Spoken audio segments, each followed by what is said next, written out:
Bonsoir à tous et vous voyez déjà mon émotion de ce soir, de à la fois, clôturer ce ouf! Clôturer ce sommet. C'est le dernier soir, c'est la dernière, dernière interview et qui de plus adéquate pouvait, faire clôturer ce sommet avec nous que Boris Cyrulnik, qu'on appelle souvent le père de la résilience, mais qui aussi a été un des pionniers dans l'introduction de la théorie de l'attachement en France et qui, connaît vraiment tellement bien aussi le parcours entre, voilà, ces problèmes d'attachement, les traumas et la résilience. Donc, Boris Cyrulnik, merci beaucoup d'être avec nous ce soir.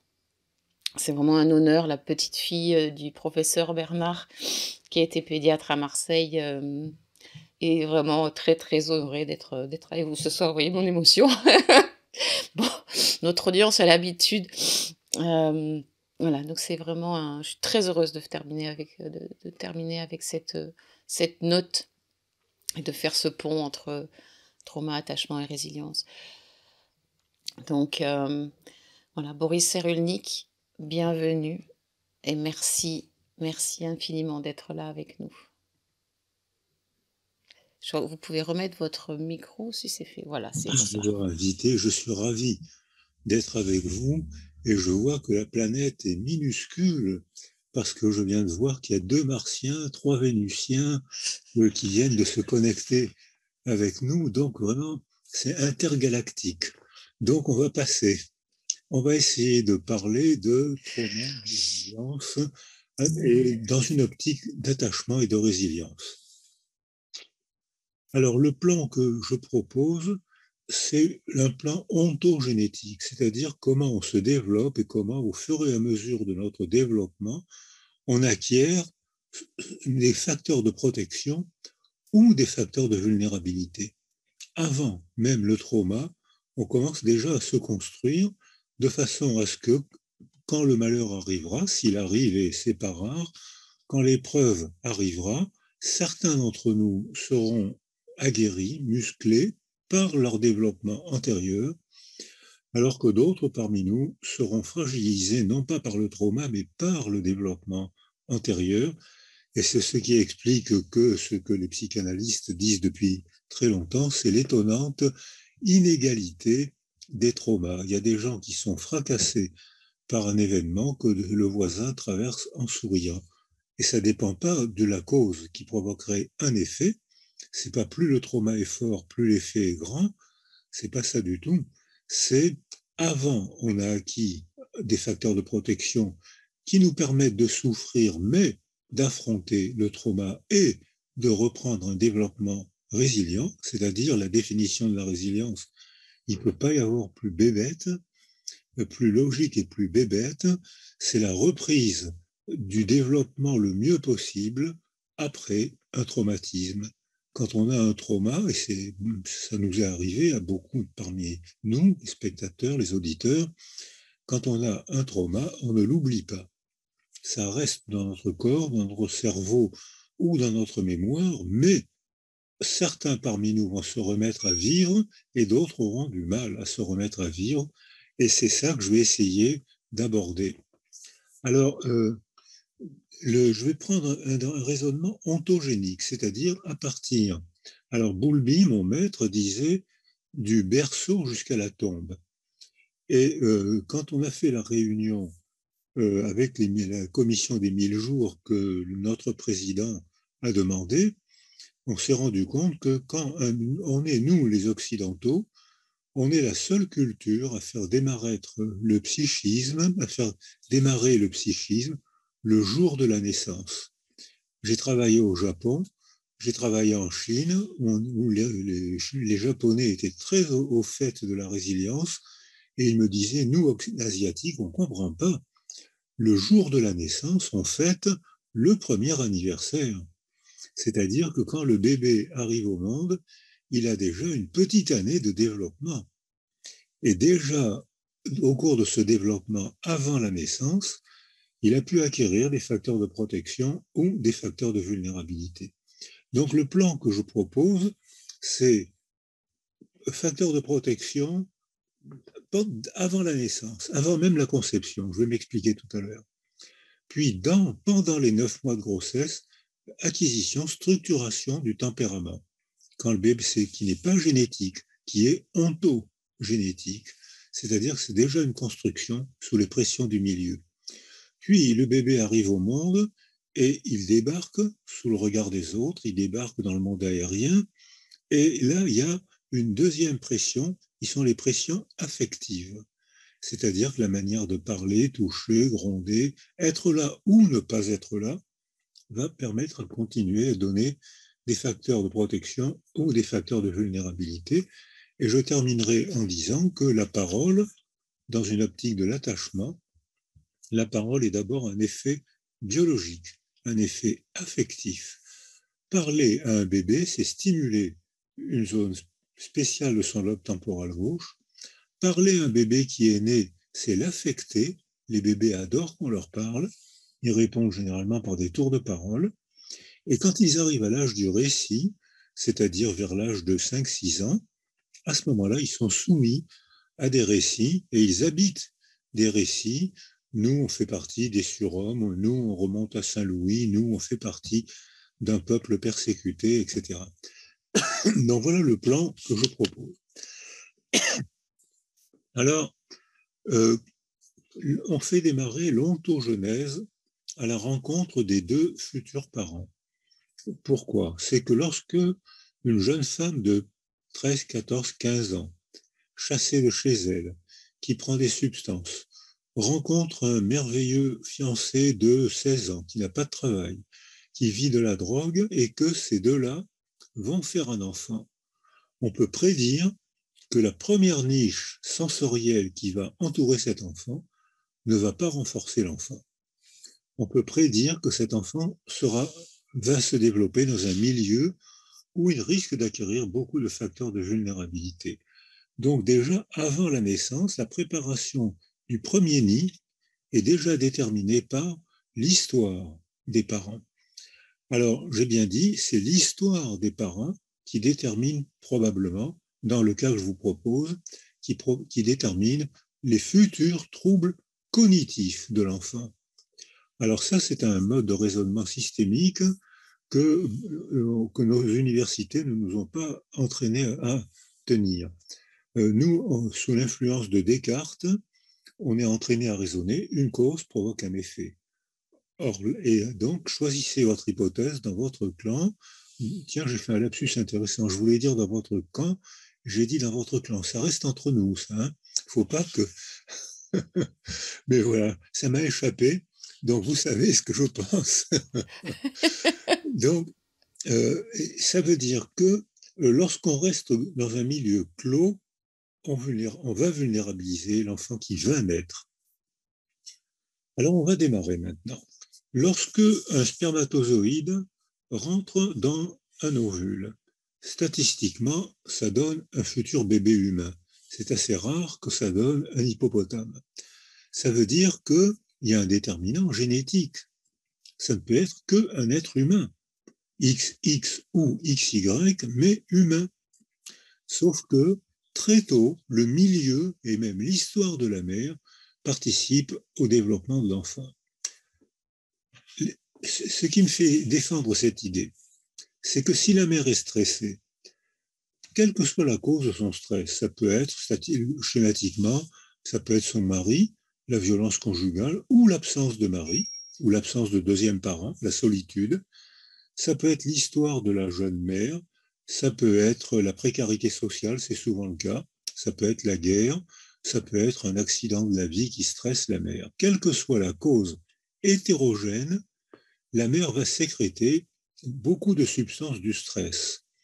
Mais quelqu'un dit que le son n'est pas bon, je me rapprocherai un peu plus. Peut-être. Moi, je vous entends très bien, mais effectivement, dans le public, il y a pas mal de gens qui trouvent que le son est pas assez, puis pas assez fort. Il y a des gens qui entendent mal, mais il faut leur dire d'ouvrir l'ordinateur, ils entendront mieux. C'est-à-dire que, alors, je reprends. La mère est stressée, quelle que soit la cause. Elle augmente les sécrétions du stress. Schématiquement, les deux vedettes du stress, c'est le cortisol et les catécholamines. Mais il y en a plusieurs centaines d'autres qui ont le même effet. Mais c'est les deux vedettes. Lorsque Anne-Laure Suter à Bordeaux, son mari est obstétricien, il mesure dans le sang des femmes enceintes le cortisol et les catécholamines. Anne-Laure Suter est psychiatre et elle mesure dans le liquide amniotique le cortisol et les catécholamines. Eh bien, ça passe. C'est-à-dire que lorsque la mère est stressée, régulièrement, le taux constant de cortisol et de catécholamine finit par franchir la barrière placentaire et rentrer dans le liquide amniotique. Et lorsqu'on a montré avec Makowski, quand il venait travailler avec nous, que les basses fréquences de la voix de la mère sont très bien transmises par le corps et le liquide amniotique, alors que les hautes fréquences sont filtrées, arrêtées par le corps et le liquide amniotique. Ça veut dire que quand la mère parle, les basses fréquences de sa voix viennent caresser la bouche et les mains du bébé qu'elle porte. Donc la parole maternelle à ce stade du développement est une caresse. Ça continue, mais à ce stade, c'est les basses fréquences. Et le bébé stimulé déglutit un liquide amniotique bourré de substances du stress. C'est l'équivalent du cortencyle ou d'une substance toxique pour son système nerveux en cours de développement. Donc, c'est un raisonnement opposé à Descartes. Ce n'est pas une cause qui provoque un effet, c'est un raisonnement écologique, écosystémique, c'est une cascade de causes qui provoquent un effet. L'effet, l'aboutissement, c'est que le cortisol a abîmé les deux circuits limbiques du bébé dont la mère est stressée. Or, si j'arrête mon raisonnement, là, vous allez être désespéré. Donc, je vais vite ajouter une phrase, mais le bouillonnement synaptique du cerveau d'un bébé est tellement faramineux, 2 à 300 000 synapses à la minute, pendant les petites années, le bébé est stressé, le cerveau du bébé est altéré, surtout les deux systèmes limbiques, le système de la mémoire et des émotions, sont altérés par le malheur maternel, mais dès que la mère est sécurisée, elle devient sécurisante pour le bébé qu'elle porte et la reconstruction cérébrale démarre aussitôt. La résilience neuronale, contrairement à ce qu'on croyait, est la plus facile à déclencher.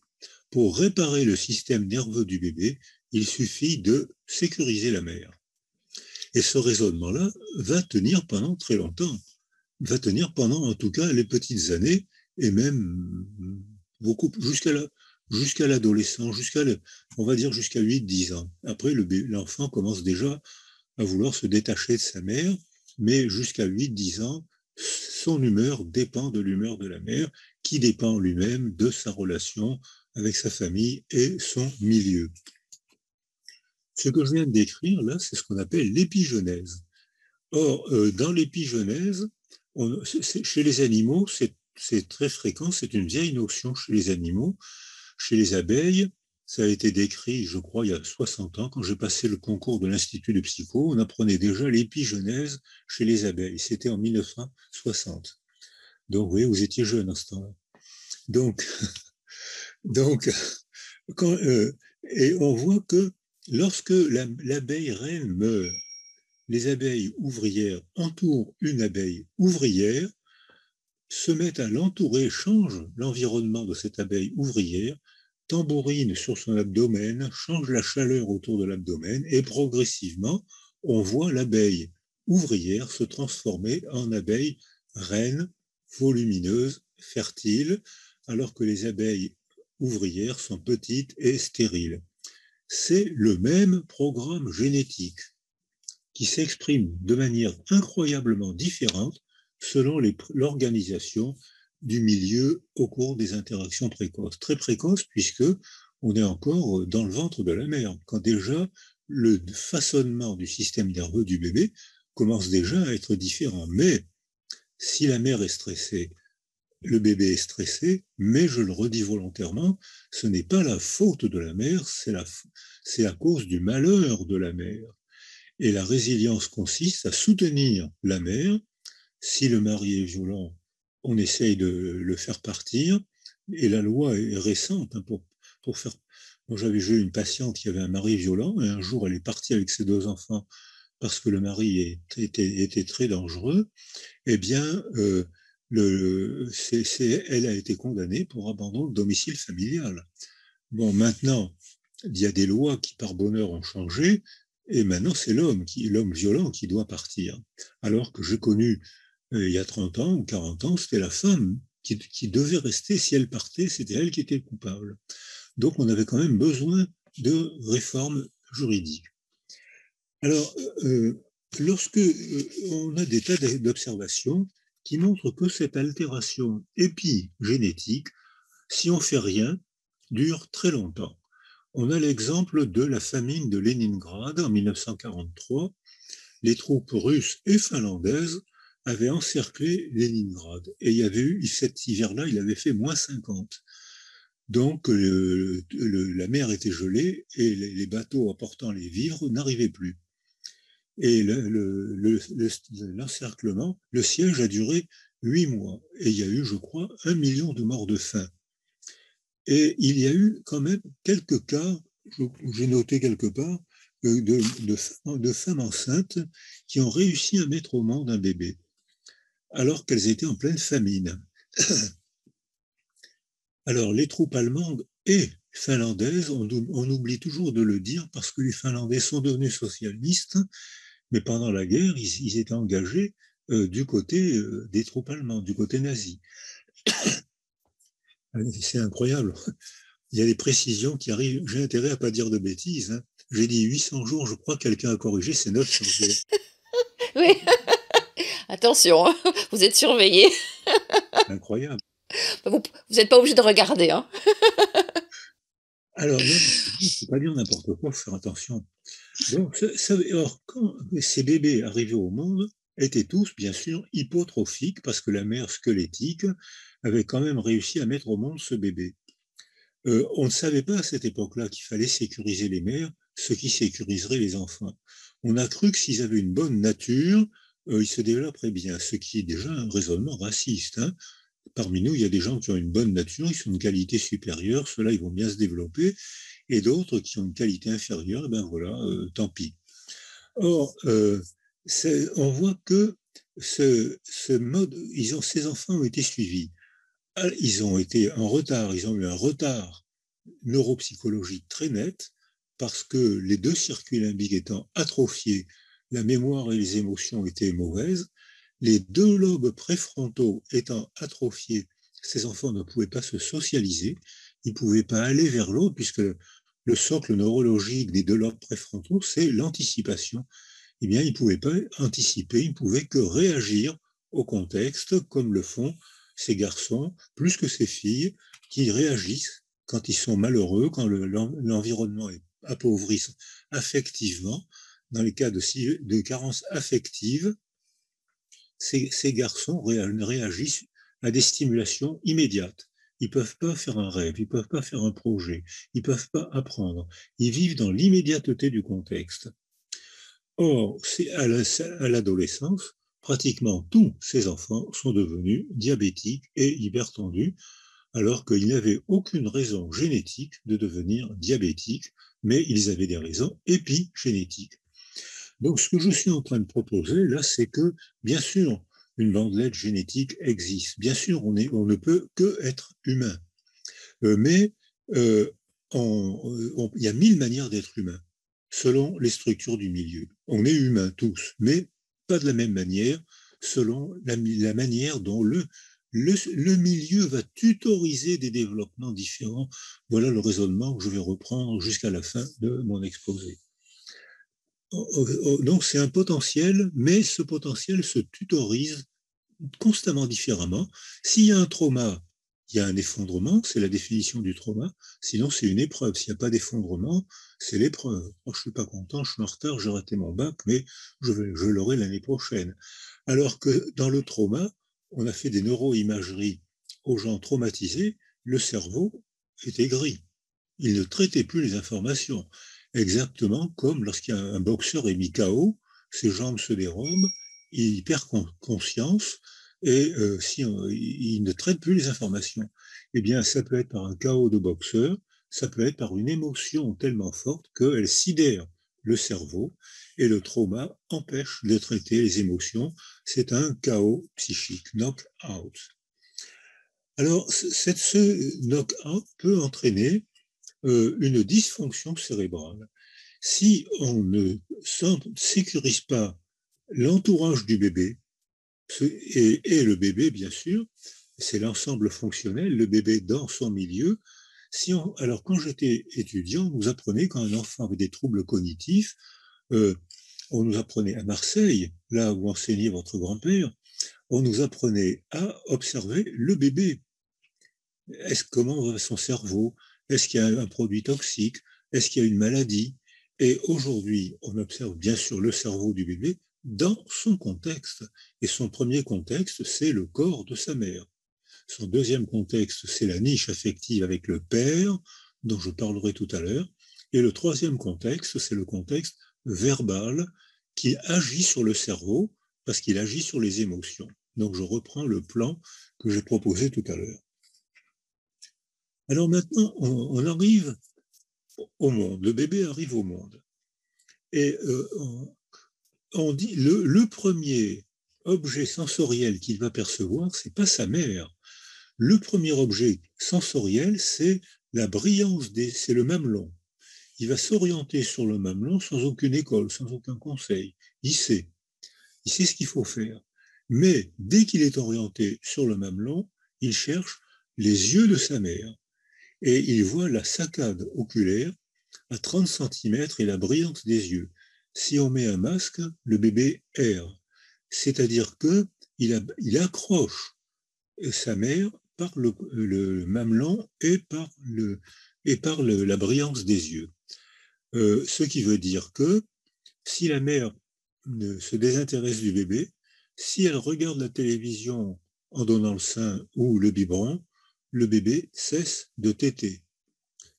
Il décroche. Si sa mère décroche, le bébé décroche. Et on voit beaucoup de bébés qu'on doit qui consultent pour troubles alimentaires, régurgitation, refus d'aliments. En fait, c'est parce que la mère est malheureuse pour des raisons variées. Ça peut être, comme je le disais tout à l'heure, son mari, la précarité sociale, la guerre, etc. Donc, elle n'a pas la force d'accrocher, elle n'a pas la force et le plaisir d'accrocher le bébé, le regard du bébé, et le bébé décroche. Quelqu'un pose aussi la question inévitable, et si le bébé est aveugle? Eh bien, c'est la bonne question pertinente. Si le bébé est aveugle, il continue à percevoir un objet sensoriel qui est la basse fréquence de la voix de sa mère, l'odeur de sa mère, la manière de le manipuler, et il a quand même un objet sensoriel cohérent, sécurisant. Je souligne, si le bébé n'est pas sécurisé par les yeux, il peut être sécurisé par la parole, il peut être sécurisé par un toucher, par une caresse. On peut le toucher la joue ou par ce qu'on fait en toutes les mères. On prend le bébé insécurisé, on l'embrasse et il se calme tout de suite. Donc, ça veut dire qu'il y a une continuité de développement du bébé dans ces milieux. Parce que maintenant, on a quitté le milieu utérin, le milieu aquatique. On a tous été des mammifères aquatiques pendant 9 mois. On a quitté le milieu aquatique, on entre dans un milieu qui n'est pas encore verbal, et pourtant la parole commence déjà à agir. Mais c'est une parole sensorielle. Parce que Guylaine Dehaene, qui est une pédiatre qui fait maintenant de la neuroimagerie, nous a montré des images stupéfiantes.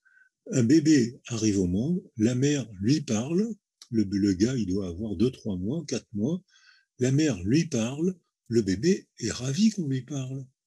Et quand on fait une neuroimagerie, on voit que quand la mère parle à son bébé, on voit le planum temporal gauche consommer de l'énergie. C'est-à-dire que quand la mère parle, elle stimule une partie précise du lobe temporal gauche, et si elle répète sa parole, si elle bavante, si elle lui dit ce que disent les mères, presque toutes les mères, à leurs enfants, si elle le précise, la voix de la mère est familiarisée, c'est-à-dire le bébé la connaît, ce qui pour lui est un sécurisant, Le tranquillisant naturel, c'est la voix, c'est le contact. Et lorsque le bébé est sécurisé, eh bien, il a son monde sensoriel sécurisant et il peut poursuivre son développement. Alors que lorsque le bébé est insécurisé parce que la mère est morte, parce que la mère déprime, parce que le mari est violent, parce que le bébé a peur, parce que, etc., eh bien, on voit que ce lobe temporal gauche est peu ou mal stimulé. Donc, le lobe temporal gauche ne devient pas la zone du langage. Reste la zone des sons et un bébé acquiert un retard de langage très net. Et c'est très important parce que maintenant qu'en France, la maternelle est à 3 ans, eh bien, les bébés autour desquels on a parlé, quand la mère a parlé, quand je reprendrai le père tout à l'heure, quand le père a parlé, le bébé est entouré de paroles. Eh bien, il rentre en maternelle avec un stock de 1000 mots. Alors que quand le bébé est développé dans une niche sensorielle malheureuse, la mère est morte, la mère déprime, il n'y a personne, le bébé est abandonné, ça arrive, beaucoup plus qu'on le croit, j'aurais dû dire ça revient, alors que ça avait bien disparu pendant un moment, on retrouve maintenant des bébés abandonnés, eh bien, le bébé sain, avec des chromosomes sains, un cerveau sain, mais privé de paroles affectives au cours des premiers mois de la vie, ce bébé va rentrer en maternelle à l'âge de 3 ans avec un stock de 200 mots. Devinez lesquels vont devenir des bons élèves. Le bébé qui a 200 mots ne va pas comprendre les consignes. Et il va voir que ses petits camarades jouent avec les consignes. Ses petits camarades parlent à la maîtresse qui répondent à ses petits camarades, mais pas à lui. L'ontogenèse psychique commence par une défaite. On m'aime pas, personne ne m'aime. Je vois bien que la maîtresse, elle parle à mon petit copain. L'enfant ne sait pas qu'elle parle au copain parce que le copain comprend 1000 mots. Et la maîtresse, donc, il est important de lui signaler que cet enfant est en carence affective, donc en carence verbale, que c'est résiliable.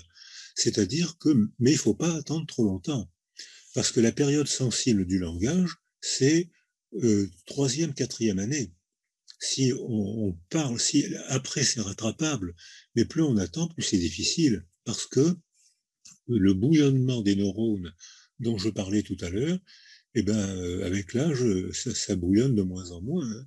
Ça bouillonne beaucoup dans les petites années, mais je dois reconnaître qu'à mon âge, ça bouillonne moins.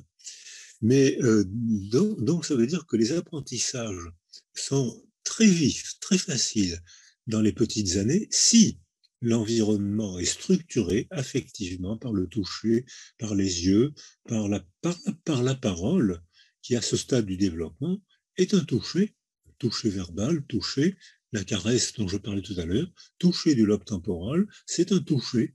Et donc, Françoise Dolto avait totalement raison quand elle disait qu'il fallait parler au bébé. Donc, elle avait compris, parce que c'était une clinicienne, elle avait compris, elle voyait que les bébés à qui on parle, ça les intéresse beaucoup. Et ils répondent. Et d'ailleurs, très vite, il y a un tour de parole, il y a un tour de babil, si vous permettez ce délicat jeu de mots. La mère fait une parole, le bébé attend, et hop, il fait un babil, la mère attend, et hop, on voit un tour de parole se mettre en place bien avant que le bébé soit capable de comprendre le contenu de l'énoncé. Déjà, l'énonciation est un toucher qui stimule le bébé. Alors, les basses fréquences de la voix sont passées dans le corps de l'enfant, touchent son cerveau, et on voit que ce qui se passe, c'est quand on arrive dans la troisième niche cérébrale, c'est que on voit que le père intervient beaucoup plus tôt que ce qu'on croyait. Et là, je vais citer Favez-Boutonnier, qui était professeur à Lausanne, et Fivaz, qui était professeur à Lausanne, et elle avait mis en place un dispositif extrêmement simple.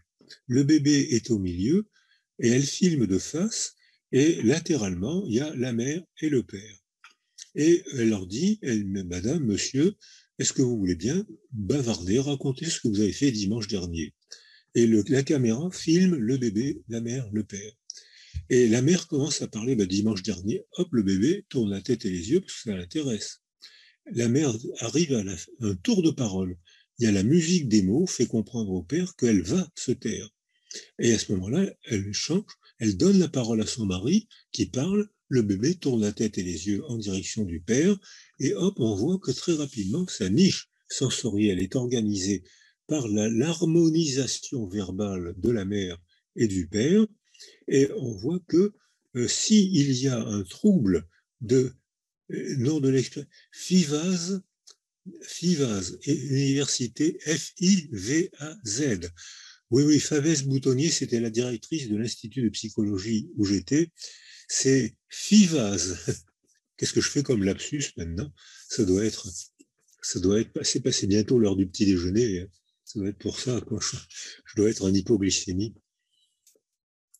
Alors, donc, ce dispositif expérimental très simple, on l'a repris à l'hôpital de Toulon, mais je suivais des femmes enceintes et qui étaient en très grande difficulté relationnelle, en très grande difficulté sociale. Elles mettent au monde leur bébé et je demande à Jacques Petit, gynéco-obstétricien, de noter la première phrase prononcée quand on présente le bébé à sa mère. Statistiquement, la plupart du temps, les phrases sont charmantes. Bienvenue chez les Dupont, il est beau comme Jésus, euh, il sera footballeur comme son père, ou alors, ce que j'ai entendu une fois, c'est oh, il a le nez de sa grand-mère. Tu parles, le bébé, il a une toute petite truffe, la grand-mère, elle a un tarbouille de 3 kilos, mais ça fait rien. Ce qui compte, c'est d'inscrire le bébé dans une filiation. On l'accueille, il est accueilli. C'est la plupart du temps, c'est ça. On cherche sur le corps du bébé ce qui peut déjà raconter sa filiation, l'histoire de sa famille. Donc, on l'accueille, on l'inscrit. Donc, c'est tout à fait sympathique et psychologiquement, c'est bien sûr tout à fait important. Mais dans les exemples que je vais vous proposer, le bébé arrive au monde, c'est une jeune femme qui avait une enfance terrifiante, une maltraitance comme on ne peut pas imaginer. C'était vraiment, il y a des gens qui souffrent. Hein. Et elle met au monde quand même son bébé, et le bébé éternue, ce qui n'est pas rare, hein, les bébés éternuent souvent. Et on voit que dès les puéricultrices ou bien sourient parce que le bébé éternue, et la mère dit faites quelque chose, vous voyez bien qu'elle veut mourir. Le bébé ne voulait pas mourir. Il faisait son boulot de bébé, il éternuait parce qu'il avait un peu d'eau dans le nez, je ne sais pas.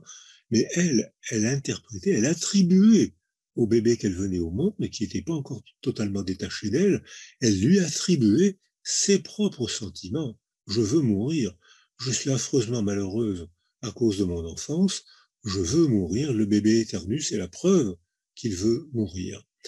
Donc, cette mère seule était en train d'organiser une niche sensorielle qui allait apprendre l'angoisse au bébé.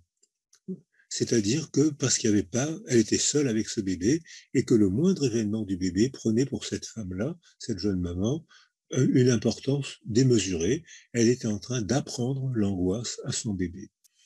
Il y a une autre fiche, on présente le père rentre pour faire la connaissance de son bébé. Et à ce moment-là, la mère dit à son père, va-t'en, laisse-nous seuls. Et le père fait demi-tour et s'en va. Qu'est-ce qui se passe dans l'esprit de cet homme qui ne prend pas sa place de père? Qu'est-ce qui se passe dans l'esprit de cette femme qui demande à son mari de ne pas prendre sa place de père et l'homme accepte? Comment ça va organiser la niche sensorielle autour de l'enfant? Il va y avoir une mère toute puissante qui va prendre le monopole des empreintes affectives et le père va constamment être effacé. C'est-à-dire que cette pléthore affective va venir de la mère, va venir du corps de la mère. Et à ce moment-là, on voit que le bébé est prisonnier de l'affection de sa mère. On peut intervenir, comme on l'a fait avec les Bovici, en montrant des cassettes, en disant à la dame, voilà ce qu'on a compris, qu'est-ce qui se passe dans votre histoire pour que vous ne vouliez pas que votre mari devienne le père de votre enfant. Et un travail psychothérapique facile permet très vite de lever le problème. Et on voit que la mère, qui, bien sûr, joue le jeu. Et la mère, très rapidement, change de comportement. On dit au père, regardez ce qu'on a compris, vous n'avez pas pris votre place. Et on voit que l'homme aussi change de comportement très souvent et que le bébé change donc de niche sensorielle qui l'entoure et que, à cause du bouillonnement synaptique, les petits troubles qu'il a probablement eus sont très faciles à réparer. Quand on a fait des électroencéphalogrammes sur les bébés abandonnés, on a vu qu'il y a une avance de ce qu'on appelle le sommeil paradoxal. Alors c'est le sommeil rapide des bébés qu'on appelle abusivement sommeil paradoxal. C'est un sommeil rapide qui empêche les ondes lentes de se mettre en place. Et on voit que les ondes lentes stimulent la base du cerveau et on voit que cette base du cerveau stimulée sécrète des hormones de croissance et des hormones sexuelles. Ce qui revient à dire que quand un bébé ou un adulte est anxieux, il avance le sommeil paradoxal, il sécrète moins d'hormones de croissance et moins d'hormones sexuelles. Et cliniquement, quand les gens se réveillent, qui commencent une dépression, ils disent, je ne sais pas pourquoi, je me réveille fatigué. Ils se réveillent fatigués parce qu'ils n'ont pas, ils n'ont pas sécrété assez d'hormones de croissance parce qu'ils n'ont, le sommeil n'est pas de tout repos, si vous permettez cette allusion. Bon, il faut, pour que le sommeil soit de tout repos, il faut vraiment qu'il y ait toutes les phases électriques soient en place. Or, dès que le milieu redevient sécurisant, les électroencéphalogrammes que j'ai faits montrent qu'en 1 ou 2 nuits, l'architecture du sommeil se remet en place et la sécrétion des hormones de croissance et des hormones sexuelles redevient correcte pour l'âge et le bébé recommence sa reconstruction cérébrale, affective, émotionnelle, etc. C'est-à-dire que dès qu'on prend conscience du mode de raisonnement que je vous ai proposé, on peut rattraper. Mais, je le redis, plus on intervient tôt, plus c'est facile à rattraper. Plus on intervient tard, plus c'est difficile à rattraper. Ça reste encore parfois rattrapable parce que je participe à un groupe qui s'appelle Résilience et maladie d'Alzheimer et contrairement à ce qu'on pensait, les Alzheimer, c'est fichu, le cerveau s'atrophie. Oui, le cerveau s'atrophie, et pourtant j'ai vu des lames cérébrales avec des neurones qui avaient des bourgeons synaptiques, c'est-à-dire que si on stimule la maladie d'Alzheimer, eh bien, il y a quand même des neurones qui continuent à se développer, mais c'est pas un bébé, hein, c'est pas 300 000 synapses à la minute, mais ça continue quand même à se développer. Mais c'est beaucoup. Donc, je redis, dès que plus on intervient tôt, plus c'est facile. Donc, on apprend des aptitudes relationnelles. Le père intervient beaucoup plus tôt, dès les premiers mois, parce qu'il sécurise la mère quand elle est enceinte, si le couple s'entend suffisamment, et il sécurise la mère, qui n'est pas seule, parce qu'il y a ce scandale actuel, c'est qu'on voit que les suicides de femmes enceintes augmentent, que les dépressions périnatales augmentent, postnatales et même prénatales. Et l'explication qu'on propose, c'est que quand j'étais enfant, quand j'étais gamin, toutes mes copines d'enfance à 20 ans avaient déjà 1 ou 2 enfants. Elles étaient jeunes, elles étaient entravées socialement, leur aventure sociale s'arrêtait, mais quand elles mettaient au monde un enfant, elles étaient entourées et fêtées. Aujourd'hui, une jeune femme qui met au monde, elle a fait des études, elle a commencé à travailler, elle a presque 31 ans, elle a pris sa place, elle met au monde son premier bébé, elle a pratiquement 31 ans, et elle est seule avec des machines et un petit tyran domestique adoré qu'on appelle le bébé. C'est-à-dire que, parce qu'il lui, il n'y a pas de syndicat pour les mères, c'est pas 3 fois 8 heures, hein. C'est 7 jours sur 7, c'est le jour et la nuit. Et donc, il y a un moment où il faut vraiment qu'elle soit amoureuse d'un bébé pour supporter les premiers mois difficiles.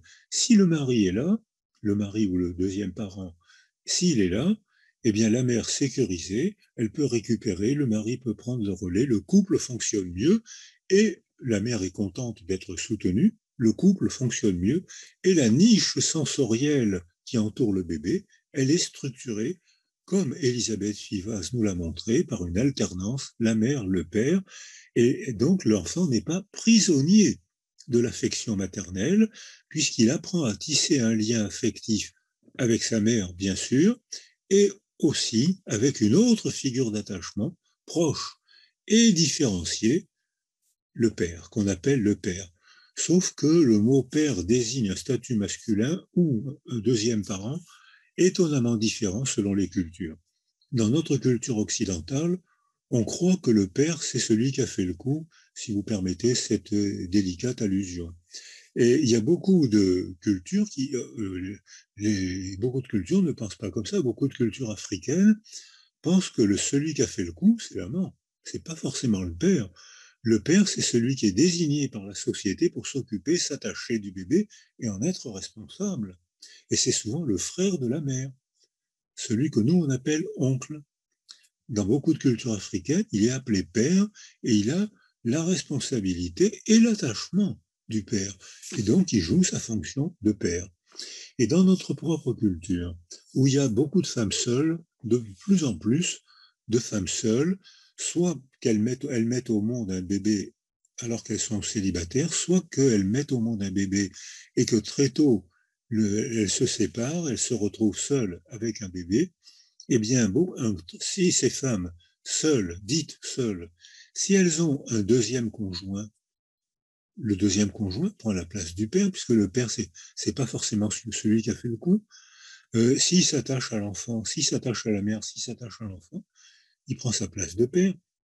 Beaucoup de femmes seules élèvent leur enfant avec leur propre mère, c'est-à-dire que c'est la grand-mère et la mère qui élèvent l'enfant.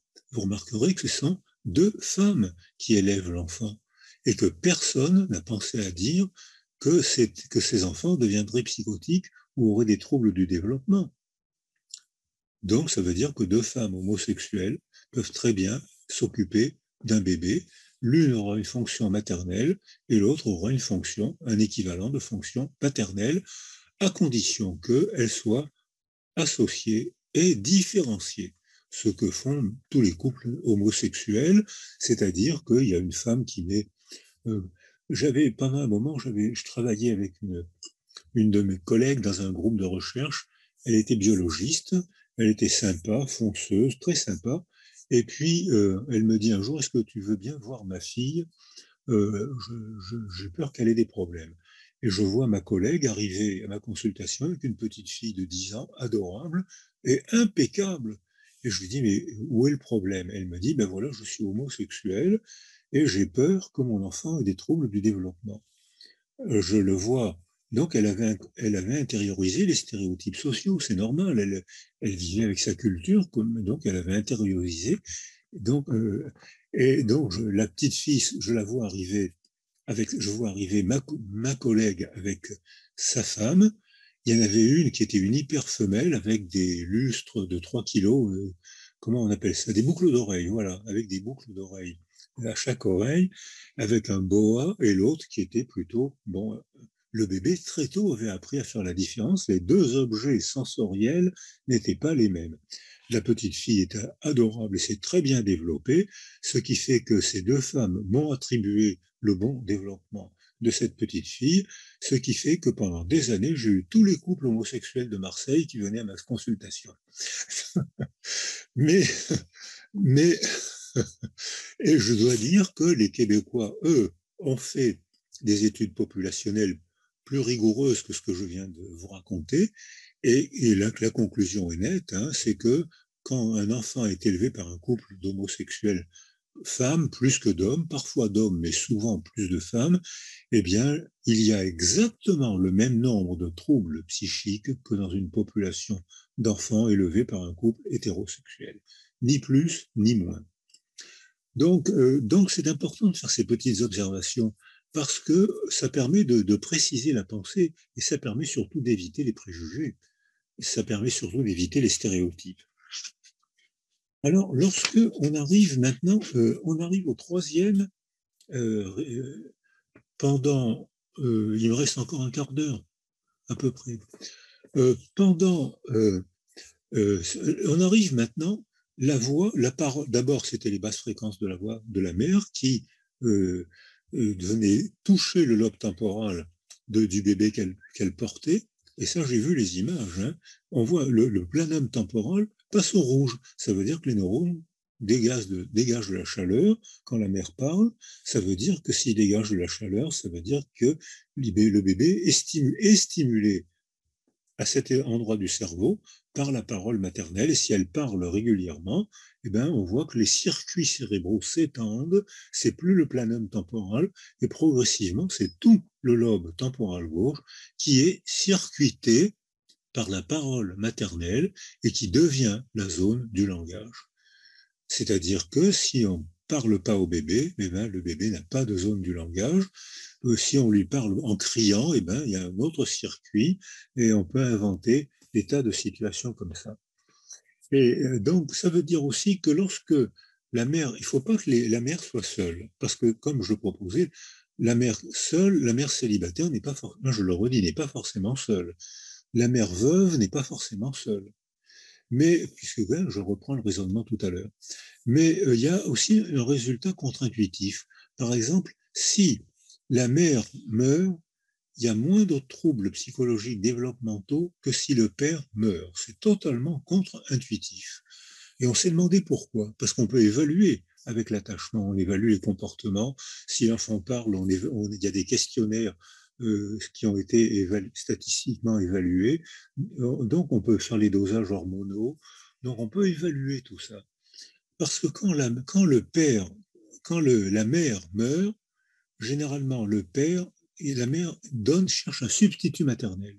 Ça peut être une professionnelle, ça peut être une institution, et très rapidement le bébé se retrouve dans un substitut sensoriel qui va lui permettre de reprendre un bon développement. Il va être désorganisé, mais le processus de résilience va se mettre en place très rapidement, d'autant plus rapidement que le bébé est petit, et le bébé, finalement, il aura sa niche avec deux figures d'attachement. Une qu'on appelle la mère, l'autre qu'on appelle le père, même si la mère ne l'a pas porté. Donc ça veut dire, mais il aura une niche sensorielle.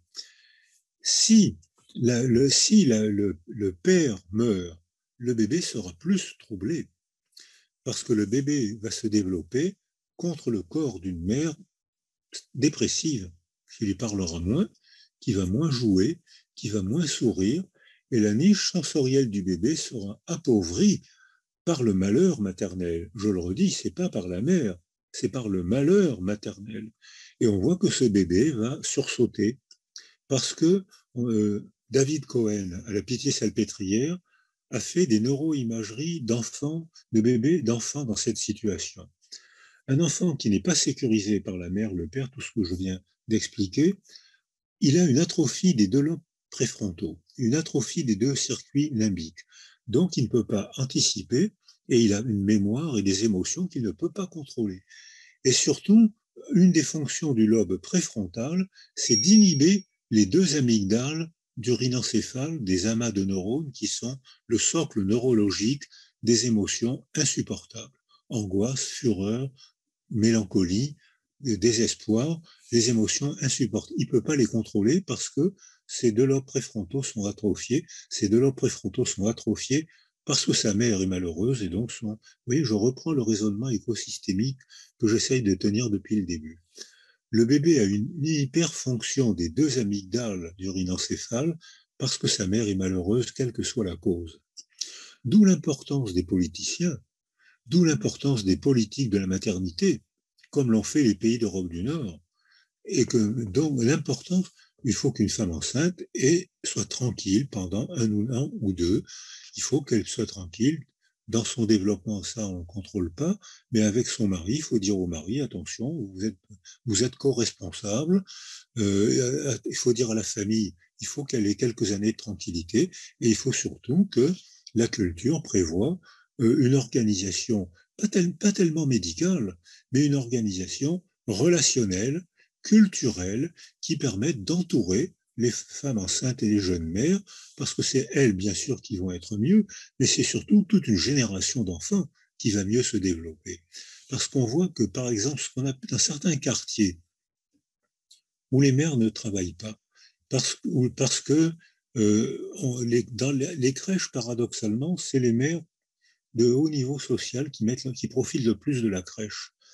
Et on voit que, par exemple, quand la mère et le père ont un bon niveau culturel, généralement, ils ont un bon salaire. Parce que la nouvelle aristocratie, aujourd'hui, c'est le diplôme qui l'a fait, c'est l'école qui fait la nouvelle aristocratie.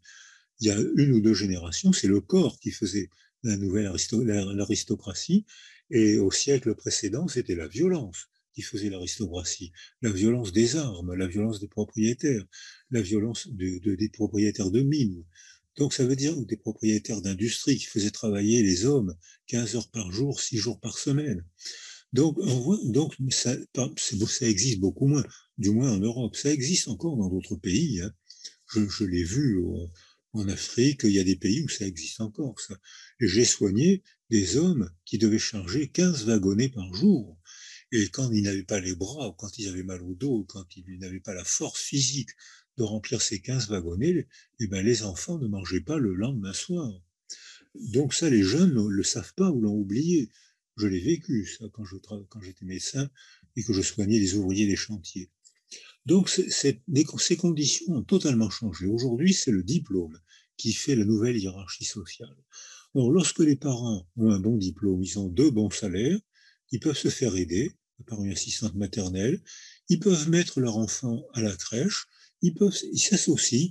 Dans ces hauts diplômes, il y a une presque parité, ils s'associent pour s'occuper de l'enfant, alors que dans les bas diplômes, la mère qui a un petit métier instable, fatigant et sans plaisir, eh bien, cette femme-là, au premier enfant, ça l'ennuie de donner presque tout son salaire à une assistante maternelle, elle arrête de travailler. Et il y a une plus grande disparité sociale dans les petits salaires, dans les petits diplômes, alors qu'il y a presque la parité dans les hauts diplômes. On voit comment le raisonnement que je vous propose, c'est vraiment un raisonnement intégré de biologie, de psychologie, d'affectivité et d'organisation sociale et de valeurs sociales. Alors je vais presque terminer en disant que l'urbanisation joue un rôle aussi. J'avais commencé à le dire, il y a des quartiers où on s'organise bien, il y a des quartiers où les écoles sont paisibles, et comme par hasard, c'est des quartiers où les enfants vont dans les grandes écoles, vont dans les bonnes prépas. Et à l'inverse, il y a d'autres quartiers où les enfants ne savent même pas qu'il y a des bonnes écoles, qu'il y a des bonnes prépas. Ils ont du mal à contrôler leurs émotions parce que leur mère a travaillé trop, parce qu'elle a été malheureuse, parce qu'elle était seule, etc. Parce que quand on est assis dans un logement de 40 mètres carrés, on n'a pas les rythmes du sommeil, on ne se repose pas, la télé jusqu'à 1 heure, marche jusqu'à 1 heure du matin, le réveil sonne à 4 ou 5 heures, on est fatigué constamment.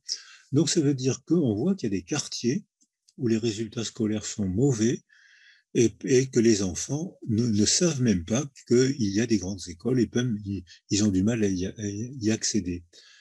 C'est une organisation sociale qui a provoqué ce déficit cognitif.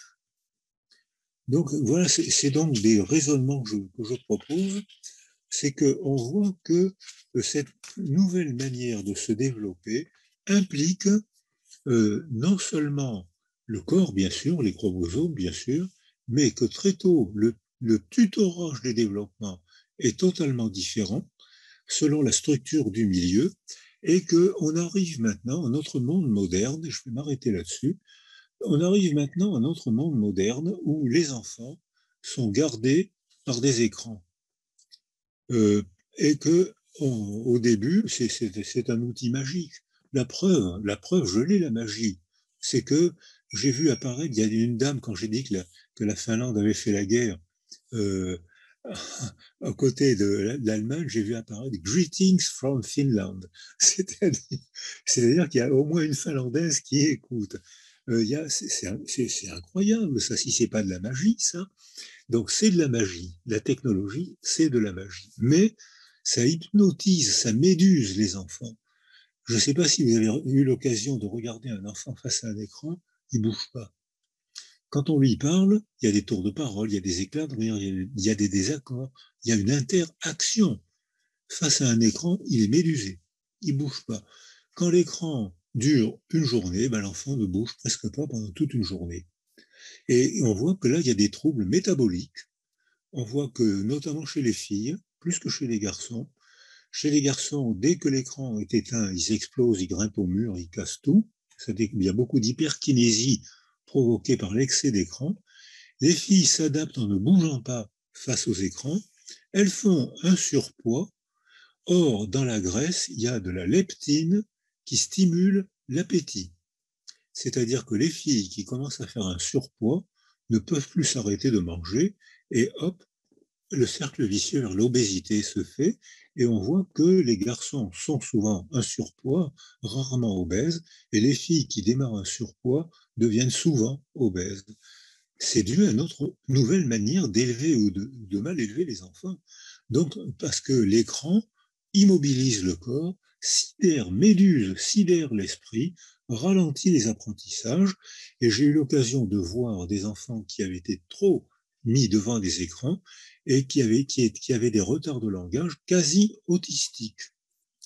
Et puis surtout, alors là je vais terminer par quelque chose qui va provoquer des débats, j'espère, c'est que on sait maintenant que les filles se développent plus facilement et mieux que les garçons.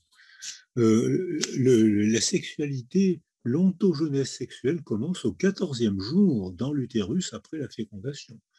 Dès le 14e jour, la division des cellules est différente. Les filles, contrairement à ce que disait Simone de Beauvoir, les bébés filles deviennent des femmes. Alors qu'au 14e jour, un corps de petit garçon est analogue à un corps de petite fille, et puis la sécrétion de testostérone fait qu'il devient garçon. Le contraire de ce que dit Simone de Beauvoir.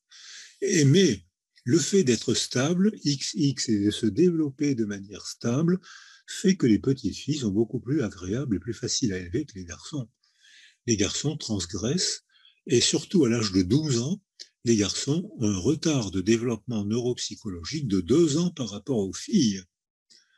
Quand on voit au point de vue scolaire, c'est faramineux. C'est 2 ans de retard. Les filles ont 2 ans d'avance sur les garçons. Quand on arrive au bac, le moment où on va prendre sa trajectoire sociale, les filles sont des jeunes femmes équilibrées, mûres, qui sont capables de savoir ce qu'elles veulent, de planifier une journée, de s'organiser, alors que les garçons, ou bien dorment 20 heures par jour, ou bien grimpent au mur. Et un garçon, au moment du bac, il est en pleine fatigue de croissance. Parce que les substances, les leurres endocriniens qu'on trouve dans les plastiques, ou qu'on trouve dans les aliments industriels, ces leurres endocriniens sont des leurres femelles, qui fait que les petites filles ont des pubertés de plus en plus avancées. Maintenant, il y a une proportion qui croît rapidement de petites filles qui sont réglées à 8 ans. Donc, on voit que donc à 16 ans, c'est des jeunes femmes qui ont terminé leur fatigue de croissance. Alors que les garçons, à 16-18 ans, ne s'intéressent que aux choses importantes, c'est-à-dire le football et la drague. Alors que les filles, et alors les garçons vont rattraper ce retard, c'est un vrai retard, ils vont le rattraper entre 25 et 30 ans. Donc vous voyez l'implication sociale que ça va avoir pour les jeunes enfants d'aujourd'hui qui vont entrer dans l'aventure sociale dans 15 ou 20 ans. Voilà, je pense qu'avant mon exposé, vous aviez des idées claires. J'espère maintenant qu'elles sont confuses et qu'on va parler pendant quelques minutes. Merci, vous n'allez pas vous faire des amis avec cette dernière affirmation. Moi, il y a une question qui me vient parce que je vous connais en tant que spécialiste de l'attachement.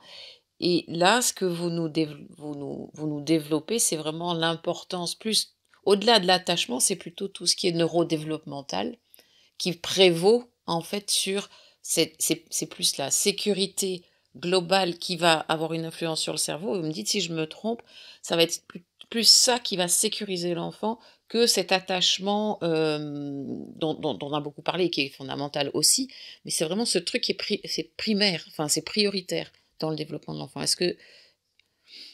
Oui, absolument, vous avez raison, mais vous avez raison, mais ça me permet de dire que j'ai oublié de dire que ces enfants, quand la niche est sécurisante, c'est l'enfant acquiert un attachement sécurisant. Il acquiert un attachement sécure.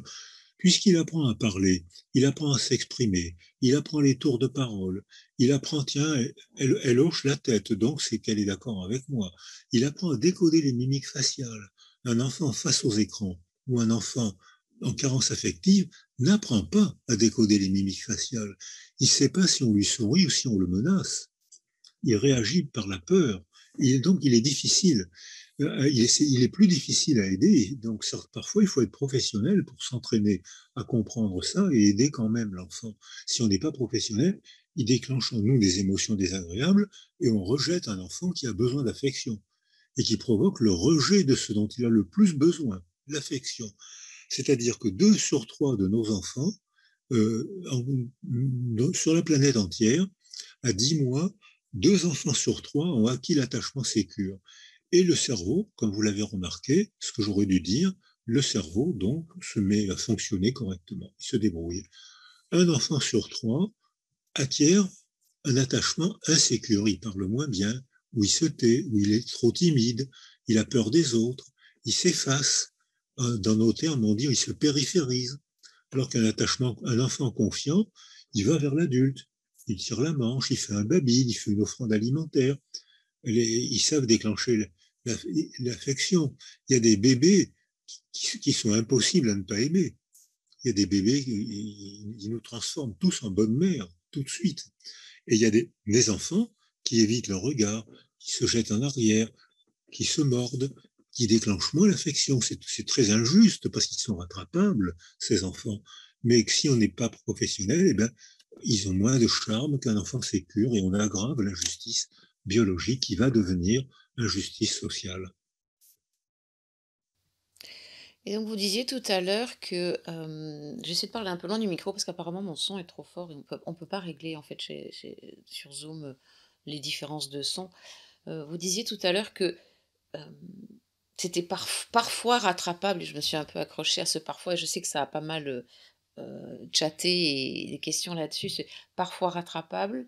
C'est mieux si on essaye de corriger le plus tôt possible parce que le potentiel de développement du cerveau chez l'enfant est beaucoup plus important que chez l'adulte.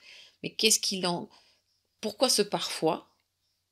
Et qu'est-ce qu'il en est à l'âge adulte? Parce qu'il y a beaucoup de personnes qui ont suivi ce sommet pendant une semaine où on a parlé de trauma et on est nombreux à porter des traumas, des traumas d'attachement, des traumas développementaux, des difficultés, que ce soit des petits traumas, des gros traumas, des traumas répétitifs, enfin, des traumas développementaux, etc. Comment on fait à l'âge adulte pour récupérer cette résilience qui se construit dans la sécurisation de la mère et au début et en fait de l'environnement de l'enfant. Comment est-ce qu'on fait pour rattraper ça, nous, en tant qu'adultes, qui portons en fait voilà, ces difficultés-là? Qu'est-ce que comment vous voyez cette chose-là? Alors, vous en avez sûrement parlé au cours des 6 jours précédents, mais quand un adulte est traumatisé, ce qui n'est pas rare, on sait que sur le plan neurologique, son cerveau est sidéré, il est sain, mais il ne fonctionne plus, il est KO. Si dès que ces gens traumatisés ont près d'eux une figure sécurisante, ça peut être quelqu'un de la famille, ça peut être un pompier. Au Bataclan, c'était les pompiers, c'était les médecins, c'était les psychologues, ou c'était les figures familières. Dès que quelqu'un est sécurisant auprès d'eux, le cerveau se remet à fonctionner. Et là, on peut parler. Là, il faut donner sens au malheur. C'est-à-dire que c'est le même principe. J'ai pris l'exemple du bébé parce que là, il y a plein d'observations expérimentales. C'est pareil chez les adultes. Mais donc, c'est le même principe. C'est-à-dire qu'il faut, sécuriser avant de commencer à parler. C'est-à-dire les 2 mots-clés de la résilience chez les adultes, c'est soutien et sens. Soutien, ne jamais laisser un traumatisé seul. Parce que là, il continue, là, il évolue vers le syndrome psychotraumatique. S'il est seul, c'est le tapis roulant vers la dépression. Il rumine, pourquoi j'étais seul, pourquoi j'ai rien fait, pourquoi il m'a attaqué, qu'est-ce que là, c'est injuste. Enfin, la rumination qui met le blessé sur le tapis roulant vers la dépression. Dès qu'il se sent soutenu, on parle quand il le souhaite, quand il veut parler. Dès qu'il se sent soutenu, il peut affronter le problème, chercher à comprendre. Oui, mais là, je peux. Après le Bataclan, beaucoup de gens ont changé de métier. Non seulement beaucoup de gens ont changé de métier, mais beaucoup de gens me disaient, euh, j'ai failli mourir, j'ai vu des gens que j'aimais beaucoup mourir, j'ai vu, ça a été un grand traumatisme, le Bataclan. Et là, beaucoup de ces gens disent maintenant, je ne raterai jamais l'occasion de dire à quelqu'un que je l'aime. Alors qu'avant, je disais, ben, c'est pas important.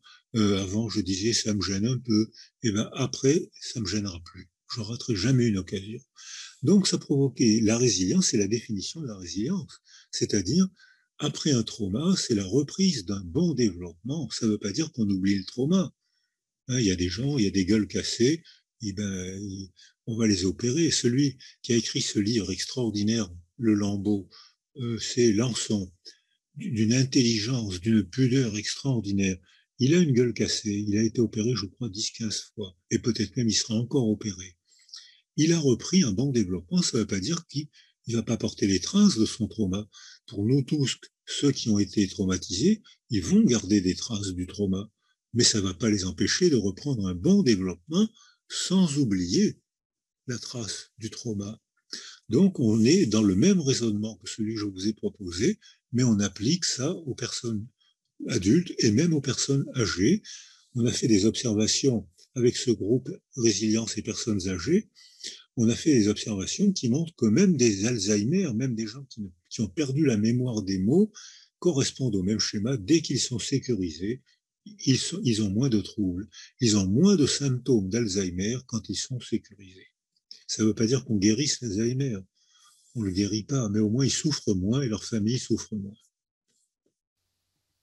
Donc à n'importe quel moment de la vie, on a besoin de ce soutien et de cette sécurisation, heu, voilà, à tout âge en fait. C'est vraiment ça qui est le mot-clé de ce que j'entends de ce que vous dites ce soir, c'est vraiment cette sécurisation de la mère parce que c'est elle qui porte l'enfant au début. Donc forcément, on doit soutenir cette maman donc on soutient l'environnement de l'enfant et après de sa cellule, ce que j'appelle la cellule familiale qui peut être une maman, 2 mamans, enfin un papa, 2 papas, une maman, une grand-mère. C'est ça que je trouve qu'il y a beaucoup d'espoir aussi, parce qu'il y a beaucoup de gens qui ont dit: «Mais et les mères célibataires et les» bon, ça fait porter beaucoup de responsabilités sur la maman. Non, c'est une responsabilité collective, c'est ça que j'ai entendu. La maman, elle ne doit pas être seule. Voilà, c'est exactement ça, parce que neurologiquement, un cerveau seul arrête de fonctionner. Il faut qu'il y ait un autre pour le stimuler, il faut qu'il y ait une altérité. L'altérité, c'est le couple, c'est la famille, c'est le quartier, c'est l'école, c'est les copains, c'est la culture. Donc, ça veut dire que s'il y a l'ensemble est structuré, et on voit effectivement qu'il y a des cultures où on se développe mieux que dans d'autres cultures. Je pense à mon ami Michel Tousignan, j'ai vu qu'il y avait des Québécois. Vous dites à Michel Tousignan que je l'ai cité, hein. Donc, donc, il est prof à Montréal et avec Eren Zaft, qui est prof à Miami, ils ont fait, il y a eu des Indiens du Guatemala qui ont été chassés de chez eux. Et il y a eu deux populations. Une population qui est partie dans des camps très au nord vers le Mexique et une autre population qui est restée, qui a été accueillie par des villageois dans des maisons. Près de la population des camps s'est déritualisée très rapidement. Il y avait presque plus d'attachement sécure. Les gens étaient trop malheureux. Ils étaient aidés un peu par l'aide internationale. C'est nécessaire, mais c'est loin d'être suffisant. Alors que ceux qui étaient accueillis dans des villages, qui étaient aussi aidés par l'aide internationale, mais ils parlaient, ils avaient gardé leurs rituels culturels, ils expliquaient les rituels, la religion des Indiens aux Mexicains qui n'avaient pas la même religion. Et quand ils ont pu retourner chez eux, quand le tyran qui les avait chassés a été chassé à son tour, et quand ils ont pu rentrer chez eux, eh bien, les gens des camps ont fourni un nombre très élevé de suicides, de syndromes psychotraumatiques, d'impossibilités, de difficultés à réorganiser une nouvelle culture, alors que ceux qui avaient gardé la langue, ceux qui avaient gardé les rituels, ils ont reconstruit un village qu'ils ont appelé Esperanza, et il y a eu très peu de syndromes psychotraumatiques parmi eux. Même raisonnement que le raisonnement que je vous ai proposé, appliqué aux groupes sociaux et à la culture. merci. Donc il y a toujours autant de questions sur, quand le trauma est ancien, quand le ça fait 45 ans que je porte mon trauma, ça fait 45 ans que je vis avec, ou 40 ans ou 20 ans, ou donc c'est pas tellement le trauma qu'on vit maintenant. Effectivement, le Bataclan, on a vu que ces gens-là avaient, ben, ceux qui ont été entourés, je pense, ou en septembre aussi, ceux qui ont pu après, il y a eu des études, je crois, qui ont été faites là-dessus, après le 11 septembre, les Américains qui ont pu courir vers un havre de sécurité, donc retrouver cette cellule sociale, familiale sécurisante, n'ont pas développé de stress post-traumatique, alors que ceux qui n'ont pas retrouvé ce havre sécure, qui sont restés seuls avec ça ou qui n'ont pas su quoi faire, ont développé ce stress post-traumatique. Et au Bataclan, ça a été la même chose. Effectivement, Philippe Lançon, dans son livre Lambeau, il est témoin aussi de tout ce que... Il dit lui-même que dans son traumatisme de multi-réparation médicale, ce qu'il a porté, ce qu'il a aidé, c'est tout ce corps médical qu'il a entouré, et puis aussi ces personnes qu'il a revues, les mêmes, les infirmières qu'il a revues. Donc il y a eu quelque chose qui s'est recréé dans l'attachement. Et ça, je me dis que on peut tous, à n'importe quel âge, finalement, retrouver cette sécurité-là. C'est ce qu'on retrouve dans la thérapie. C'est ce qu'on doit retrouver. C'est vraiment cette sécurité de l'attachement qui, petit à petit, va recréer ces neurones ou ces zones neuronales qui n'ont pas été suffisamment développées quand il y a eu un trauma et qu'on est resté dans cette sidération. Est-ce que ça, c'est juste?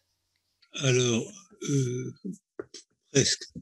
Je pense que quand un trauma n'a pas été travaillé, il peut s'enfouir, il n'est pas réglé.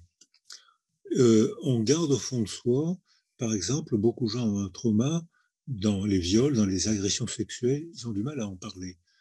Donc, on croit qu'ils vont mieux, mais ils sont clivés, coupés en deux. Il y a une partie qui parle, qui travaille, qui sourit, et une autre partie qui souffre sans dire un mot, en secret. Les cauchemars reviennent, on ne comprend pas, l'entourage dit je ne comprends pas, des fois, elle, plus que lui, est gaie, elle travaille, et tout d'un coup, elle se met en colère, elle devient sombre, qu'est-ce que c'est que ça? Et ça provoque ça provoque des troubles de la relation, parce que ces gens clivés, on a du mal à les comprendre. Tiens, elle était gaie tout à l'heure, et là, mais elle m'engueule maintenant, je ne comprends plus. Donc, parce qu'ils sont clivés, parce qu'ils n'ont pas élaboré leur trauma.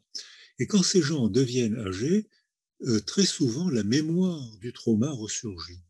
Et on les voit souffrir.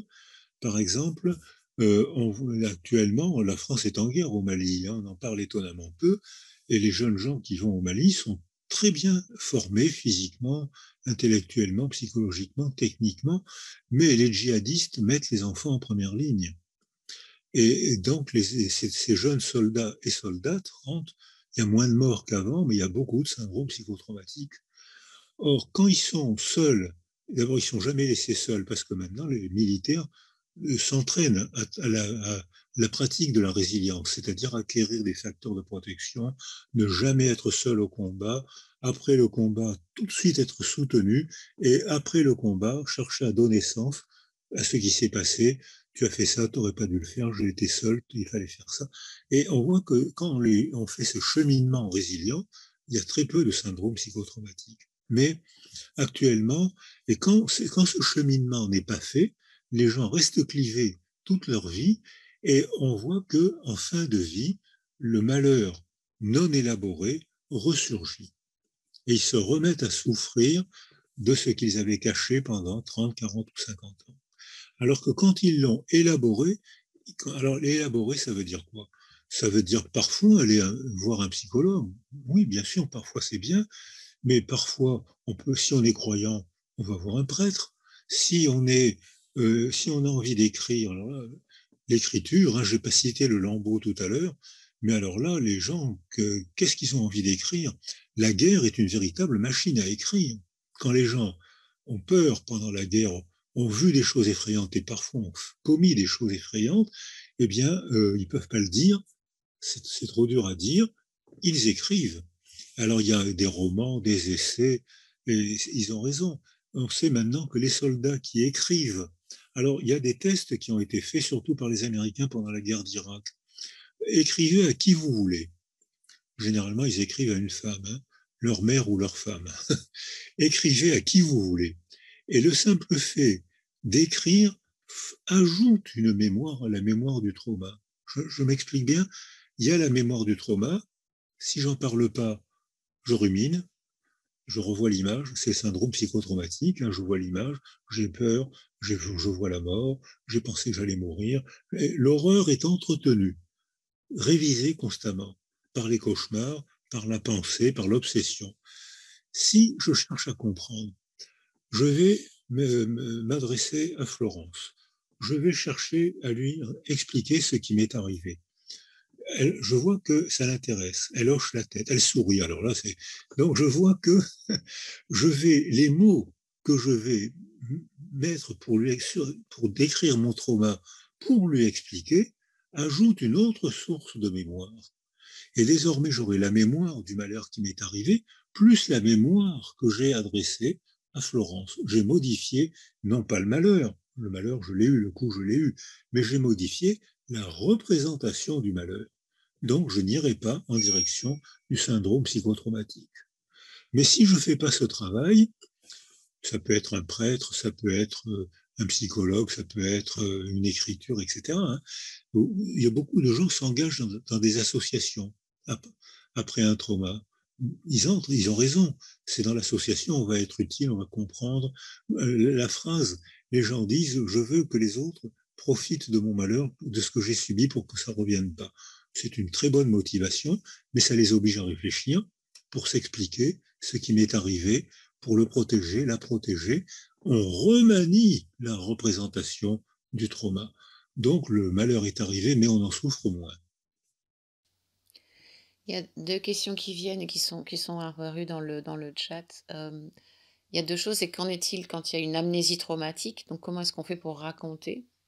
Et l'autre chose, c'est quand on raconte, on dit souvent aussi que raconter, et c'est pas votre thèse en tout cas, de raconter, c'est pas ce que j'ai entendu quand vous parliez de... Moi j'aime beaucoup voilà, ce livre que vous avez écrit sur La nuit j'écrirai des soleils. Très bon livre. Et, enfin, et même, enfin, rien que de lire la quatrième de couverture, c'est déjà un premier chemin vers ce que... Donc cette écriture qui permet quelque part de transcender le trauma. Mais en même temps, il y a des gens qui disent que quand on raconte, on retraumatise. C'est vrai. Donc quelle est la différence en fait entre je raconte et ça me fait du bien parce qu'il y a un autre qui m'entend et donc il y a quelque chose qui bouge dans ma mémoire traumatique et dans mon élaboration et donc ma résorption du trauma, et je raconte, mais en fait ça me retraumatise. Mais c'est ça. C'est-à-dire que si je raconte sans chercher à remanier l'horreur qui m'est arrivée, je renforce la mémoire et avec mes mots, je renforce la mémoire de l'horreur qui m'est arrivée. Je travaille moi-même à mon syndrome psychotraumatique. En revanche, si je veux en faire un roman, si je veux en faire un essai pour que je comprenne ou pour expliquer ce qui m'est arrivé, je rumine pas, je remanie. Quant à l'amnésie post-traumatique, il faut s'en méfier beaucoup. Parce que l'oubli fait partie de la mémoire. Euh, on a fait des tests qui ont généralement un grand succès. La mémoire est étonnamment évolutive. Si j'avais raconté ma biographie à 20 ans, j'aurais pas fait du tout la même biographie qu'en la racontant à 40 ans, qu'en la racontant à 60 ans. Je n'aurais jamais menti. Simplement, je n'aurais pas eu les mêmes souvenirs.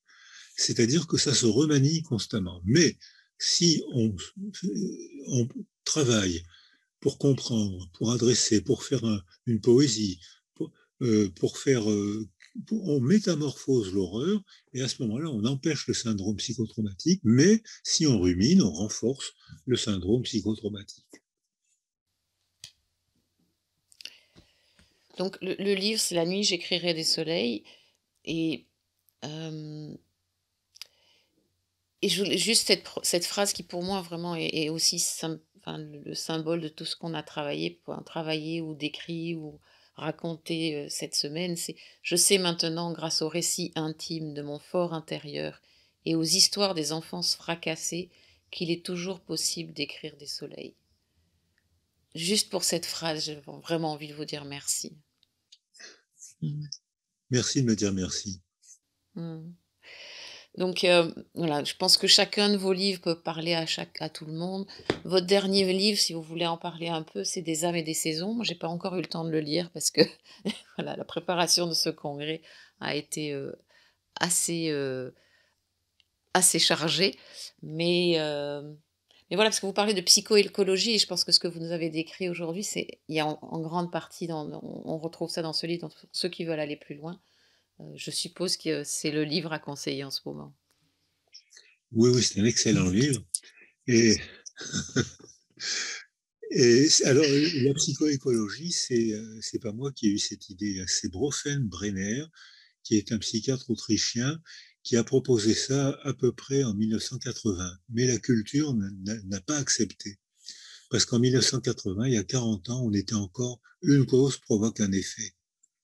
Et que maintenant, les jeunes s'entraînent à raisonner et ont accepté l'idée qu'une convergence de causes provoque un effet et que tout à l'heure, j'ai vu passer quelqu'un sur ça culpabilise beaucoup les mères. Si on est, si on fait des relations uniques, oui, mais c'est comme ça que la psychanalyse a culpabilisé les mères d'enfants autistes.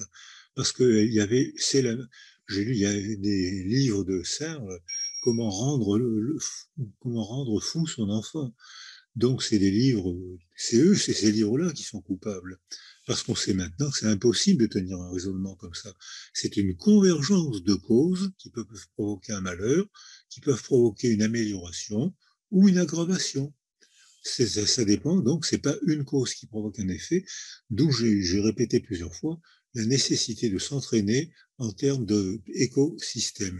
Plusieurs causes, la mère, la biologie, la psychologie, la sociologie, la mère, le père, la tante, le quartier, l'école, la culture, enfin le mode de raisonnement que je vous ai proposé, et qui j'espère a été assez clair. Donc pour moi, en tout cas, c'était très clair. Voilà, on a vu vos paroles. On aime votre, voilà, c'est votre manière d'expliquer les choses avec simplicité. Vous m'aviez dit, j'ai des mots très simples, et c'est vrai, à part peut-être, voilà, ça, le lobe préfrontal, temporal, qui peuvent pour certains paraître un peu du charabia, mais même, voilà, vous l'avez expliqué, vous avez montré, donc c'est extrêmement clair. Merci. Beaucoup de messages d'espoir. Et puis on adore votre humour. On est, voilà, on est, on je pense que ça va activer des émotions positives qui font que, ben, on ancre encore plus, et ça vient jouer sur notre mémoire, donc ça vient aussi jouer sur notre cerveau. Donc en tout cas, un immense, immense merci au nom de toute l'équipe. S'il y avait hem, je dirais il y a 2 questions que je pose aux orateurs, aux intervenants de ce sommet. Et la première question, c'est quoi? S'il y avait une clé de la résilience, quelle est-elle? Je pourrais parier sur votre réponse, mais je veux bien la vôtre. Une clé de résilience, Deux mots, soutien et sens. voilà. Donc c'est exactement ce Si on fait vivre ces deux mots, on va aider beaucoup de gens. Soutien, je suis là. Le psychothérapeute, quand un psychothérapeute marche, pourquoi Boulbidi, c'est parce qu'il s'est transformé en base de sécurité et que la personne blessée, la personne malheureuse sait que la psychothérapeute va faire un effort pour la comprendre, que le patient, le blessé, va faire un effort pour s'expliquer, et ça explique ce que je proposais tout à l'heure, l'élaboration va modifier la manière de ressentir son malheur, et finalement, on va évoluer différemment. On n'est plus prisonnier du passé, on n'est plus prisonnier de son malheur. Ça ne veut pas dire qu'on a tout réglé, ça ne veut pas dire qu'on va oublier, ça veut dire au contraire, dans la vie normale, on oublie énormément. La mémoire est faite d'oubli. Le syndrome psychotraumatique, on ne l'oublie pas. Il est imprégné. On ne pense qu'à ça. Mais il faut s'en débarrasser par soutien et sens. merci. Et la deuxième question, c'est qu'est-ce qui vous fait vous lever le matin et avoir envie de vivre et de transmettre tout ce que vous transmettez? Ah ben, je pense que c'est le désir de rencontrer des gens et de s'expliquer avec eux. Parce que mes patients, bien sûr, m'ont appris beaucoup de choses. Moi, j'ai essayé d'apprendre deux, trois choses au cours ma formation. La formation, une fois qu'on est diplômé, on peut apprendre son métier. Mais on l'apprend que si on a le désir de rencontrer. Rencontrer, voilà un mot magique. C'est-à-dire que c'est pas croiser. Rencontrer, c'est vouloir avoir la curiosité de ce qui se passe dans le monde mental de l'autre. Elle pense ça c'est intéressant. Comment elle fait pour penser ça? Dès l'instant où on a le désir d'explorer un autre monde mental que le sien, on évolue favorablement. Je pense que c'est un super, voilà, un super mot pour terminer cet entretien. Un immense merci au nom de toute l'équipe. Merci à tous ceux qui ont eu la chance d'être là, puisqu'on a, voilà, on est arrivé au maximum de notre taille de salle. Donc voilà, pour ceux qui n'ont pas pu, si vous avez des amis qui n'ont pas pu, etc., on va trouver un moyen rediffuser cette interview qui pour moi est fondamentale. Vous avez souhaité, je veux juste il y a toujours un dernier mot, mais vous aviez souhaité que une partie des bénéfices de ce sommet soit reversée à une association que vous avez créée, que vous soutenez. Donc je veux bien juste que vous me disiez pour quelle association, parce qu'il y a une partie des bénéfices de ce sommet qui ira à cette association. Alors, elle s'appelle l'AFRECA, l'Association française de recherche en éthologie clinique. Elle dépend de l'Université de Toulon et ça nous permet d'aider les étudiants à aller dans des congrès, acheter du matériel, pour améliorer la vie quotidienne des étudiants. Donc merci pour eux, merci de nous avoir suivis. On espère vous dire à bientôt, avec grand plaisir de vous recevoir à nouveau dans une rencontre ou dans un prochain sommet ou pour parler. Il y a 10 000 sujets à traiter avec vous. Donc un immense merci et, et à bientôt. Merci, à bientôt. Ravi d'avoir bavardé avec vous. Merci de m'avoir invité dans votre belle bibliothèque. La vôtre est pas mal aussi. Elle pourrait presque ressembler à celle de mon grand-père. Non, un immense merci. Voilà. Au Ça fait revoir. plaisir. Au revoir. Au revoir à vous. Merci beaucoup.